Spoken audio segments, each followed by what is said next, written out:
जय श्री राम। श्री रामचरितमानस लंका कांड। प्रसंग है रावण मूर्छा, रावण यज्ञ विध्वंस और राम रावण युद्ध। लंका में जब रावण मूर्छा से जागा तो वह कुछ यज्ञ करने लगा। वह मूर्ख और अत्यंत अज्ञानी हठवश श्री रघुनाथ जी से विरोध करके विजय चाहता है।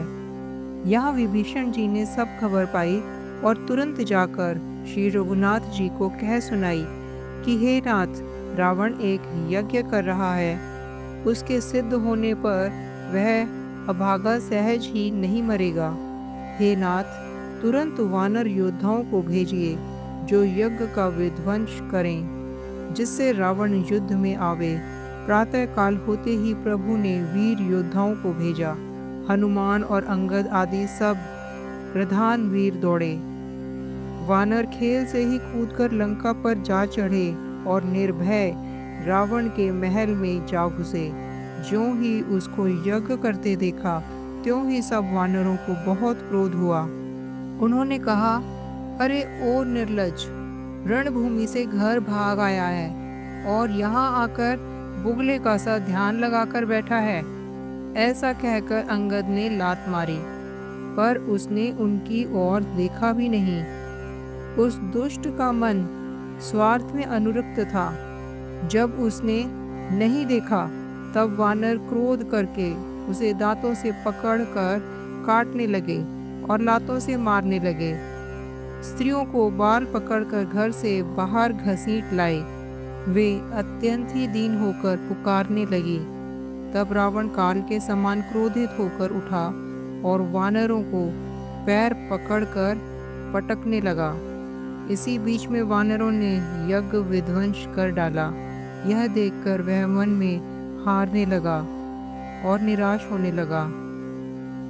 यज्ञ विध्वंस करके सब चतुर वानर रघुनाथ जी के पास आ गए।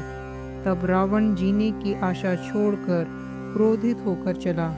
चलते समय अत्यंत भयंकर अमंगल होने लगे। गिद्ध उड़ उड़कर उसके सिरों पर बैठने लगे, किंतु वह काल के वश था। इससे किसी भी अपशकुन को नहीं मानता था। उसने कहा, युद्ध का डंका बजाओ। निशाचरों की अपार सेना चली। उसमें बहुत से हाथी, रथ, घुड़सवार और पैदल हैं।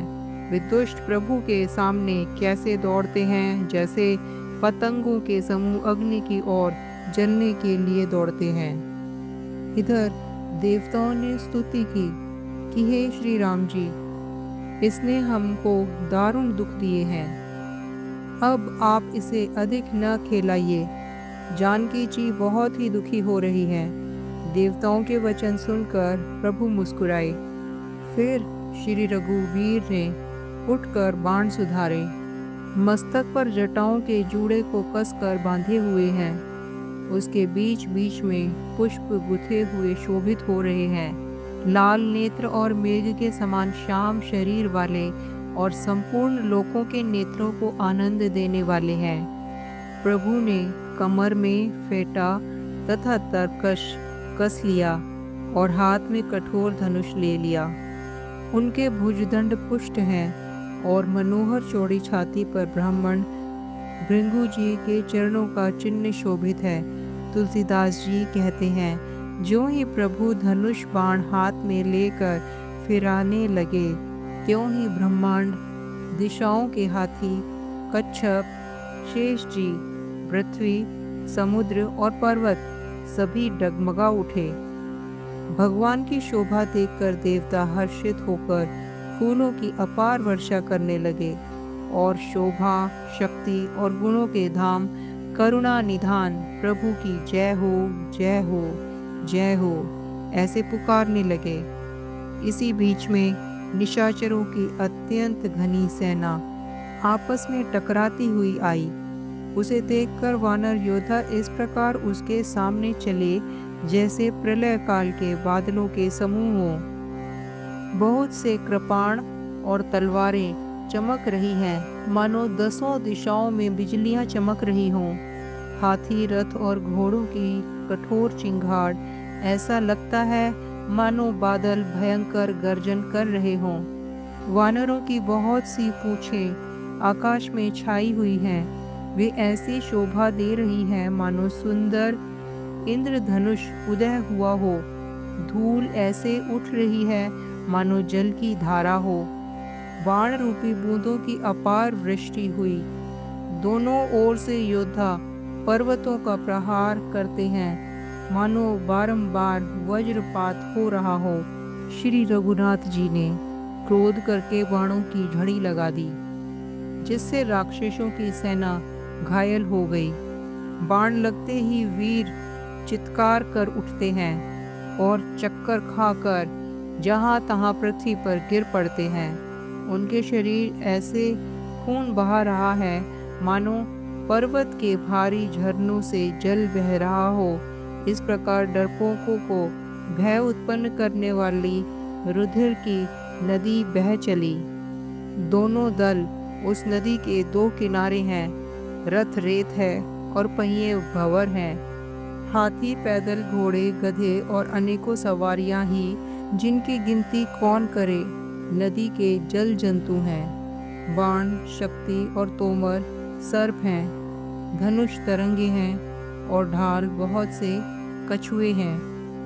वीर पृथ्वी पर इस तरह गिर रहे हैं मानो नदी किनारे के वृक्ष ढह रहे हों।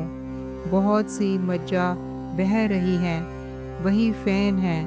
डरपोक जहाँ उसे देखकर डरते हैं, वहीं उत्तम योद्धाओं के मन में सुख होता है। श्री रामचंद्र जी के बल से द्रपित हुए वानर राक्षसों के झुंडों को मसले डालते हैं। श्री राम जी के बाण समूहों से मरे हुए योद्धा लड़ाई के मैदान में सो रहे हैं। रावण ने हृदय में विचारा कि राक्षसों का नाश हो गया है, मैं अकेला हूँ और वानर भालू बहुत हैं, इसलिए मैं अब अपार माया रचूं। देवताओं ने प्रभु को पैदल देखा तो उनके हृदय में भारी दुख हुआ। फिर क्या था, इंद्र ने तुरंत अपना रथ भेज दिया। उसका सारथी मातली हर्ष के साथ उसे ले आया। उस दिव्य, अनुपम और तेज के पुंज रथ पर कौशलपुरी के राजा श्री रामचंद्र जी हर्षित होकर चढ़े।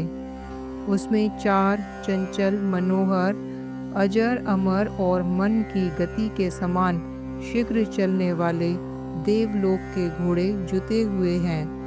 श्री रघुनाथ जी को रथ पर चढ़े देखकर वानर विशेष बल पाकर दौड़े।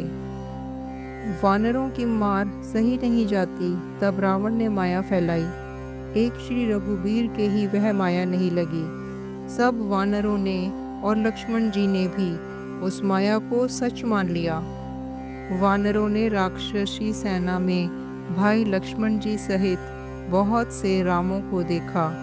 बहुत से राम लक्ष्मण देखकर वानर भालू मन में मिथ्या डर से बहुत ही डर गए।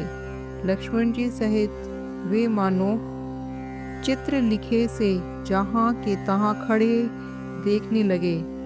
अपनी सेना को आश्चर्यचकित देखकर कौशलपति भगवान हरि, दुखों के हरने वाले श्री राम जी ने हंसकर धनुष बाण चढ़ाकर पल भर में सारी माया हर ली।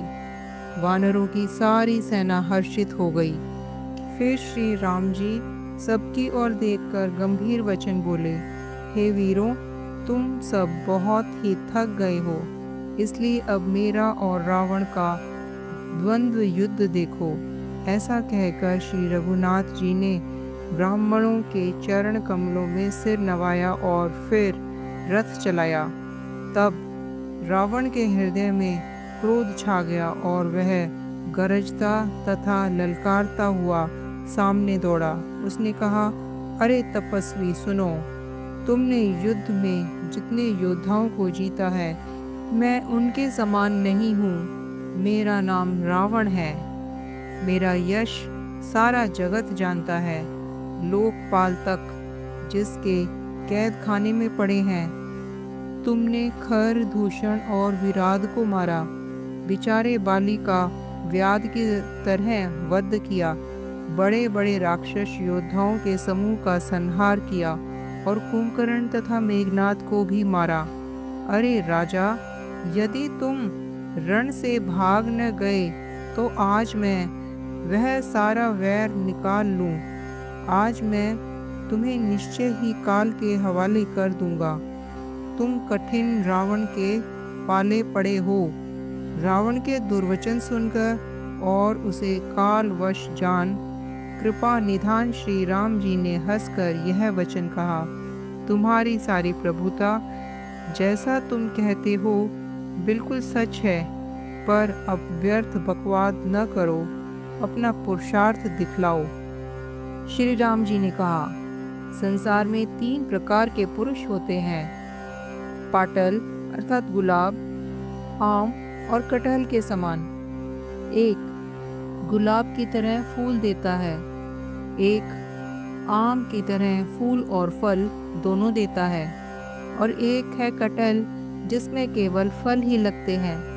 इसी प्रकार पुरुषों में एक कहते हैं करते नहीं, दूसरे कहते हैं और करते भी हैं, और एक तीसरे केवल करते हैं पर वाणी से कहते नहीं। श्री राम जी के वचन सुनकर वह खूब हंसा और बोला, मुझे ज्ञान सिखाते हो? उस समय वैर करते तो नहीं डरे, अब प्राण प्यारे लग रहे हैं।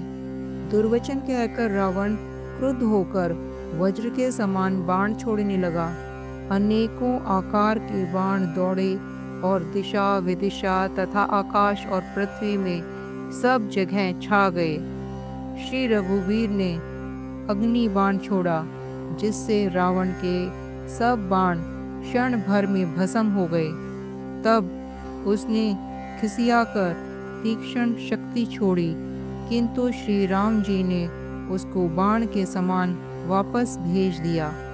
वह करोड़ों चक्र और त्रिशूल चलाता है, परंतु श्री रघुनाथ जी उन्हें बिना ही परिश्रम काटकर हटा देते हैं।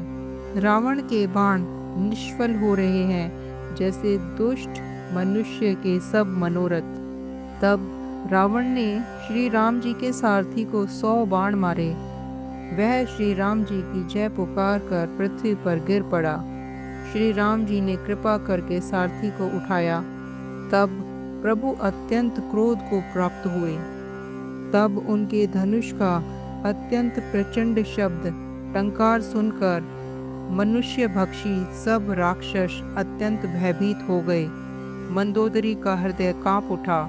समुद्र, कच्छप, पृथ्वी और पर्वत डर गए। धनुष को कान तक तान कर श्री रामचंद्र जी ने भयानक बाण छोड़े। श्री राम जी के बाण समूह ऐसे चले मानो सर्प लहराते हुए जा रहे हों। बाण ऐसे चले मानो पंख वाले सर्प उड़ रहे हों। उन्होंने पहले सारथी और घोड़ों को मार डाला, फिर रथ को चूर चूर करके ध्वजा और पताकों को गिरा दिया। तब रावण बड़े जोर से गरजा, पर भीतर से उसका बल थक गया था। तुरंत दूसरे रथ पर चढ़कर खिसियाकर उसने नाना प्रकार के अस्त्र शस्त्र छोड़े। उनके सब उद्यम वैसे ही निष्फल हो रहे हैं जैसे परद्रोह में लगे हुए चित्त वाले मनुष्य के होते हैं। तब रावण ने 10 त्रिशूल चलाए और श्री राम जी के चारों घोड़ों को मारकर पृथ्वी पर गिरा दिया। घोड़ों को उठाकर श्री रघुनाथ जी ने क्रोध करके धनुष खींचकर बाण छोड़े। रावण के सिर रूपी कमल वन में विचरण करने वाले श्री रघुवीर के बाण रूपी भ्रमरों की पंक्ति चली। श्री रामचंद्र जी ने उसके 10 सिरों में 10-10 बाण मारे, जो आर पार हो गए और सिरों से रक्त के पनाले बहने लगे। रुधिर बहते हुए ही बलवान रावण दौड़ा। प्रभु ने फिर धनुष पर बाण संधान किया। श्री रघुवीर ने 30 बाण मारे और 20 भुजाओं समेत 10 सिर काट कर पृथ्वी पर गिरा दिए। सिर और हाथ कटते ही फिर नए हो गए। प्रभु बार बार उसकी भुजा और सिरों को काट रहे हैं, जैसे जैसे प्रभु उसके सिरों को काटते हैं, वैसे ही वैसे वे अपार होते जाते हैं, जैसे विषयों का सेवन करने से भोगने की इच्छा दिन प्रतिदिन बढ़ती जाती है। सिरों की बाढ़ देखकर रावण को अपना मरना भूल गया और बड़ा गहरा क्रोध हुआ। वह महान अभिमानी मूर्ख गरजा और 10 धनुषों को तान कर दौड़ा। रणभूमि में रावण ने क्रोध किया और बाण बरसाकर श्री रघुनाथ जी के रथ को ढा दिया। एक घड़ी तक रथ दिखलाई न पड़ा, मानो कोहरे में सूर्य छिप गया हो। जब देवताओं ने हाहाकार किया, तब प्रभु ने क्रोध करके धनुष उठाया और शत्रु के बाणों को हटाकर उन्होंने शत्रु के सिर काटे और उनसे दिशा विदिशा आकाश और पृथ्वी सबको पाट दिया। जय श्री राम।